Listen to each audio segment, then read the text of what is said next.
Welcome to Blizzard Fire. We hope this video helps fire up your solution. You start by stabilizing the bike and shifting to the smallest ring. This reduces chain tension and gives clearance.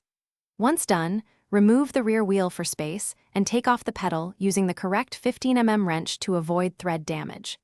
Make sure to identify if your E*13 crank uses self-extracting bolts or a separate puller.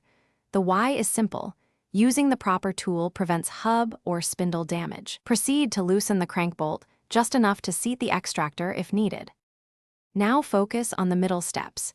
If your E*13 crank is self-extracting, remove the center bolt and unthread the preload cap so the arm can be unscrewed while holding the spindle.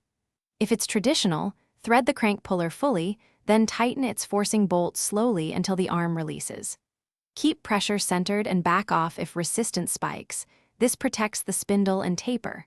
Once off, slide the arm straight out while keeping grime away from the bearings to prevent contamination.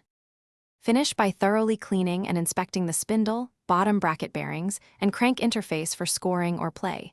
This is why you removed the crank in the first place. Once clean, apply grease to splines and threads and follow torque specs for reinstallation. If the arm is seized, try penetrating oil and gentle heat on the aluminum crank only and use the extractor. Do not hammer the spindle. If play remains after reassembly, recheck the bearing, preload, and torque immediately. Thanks for watching. If you found this helpful, don't forget to like and subscribe.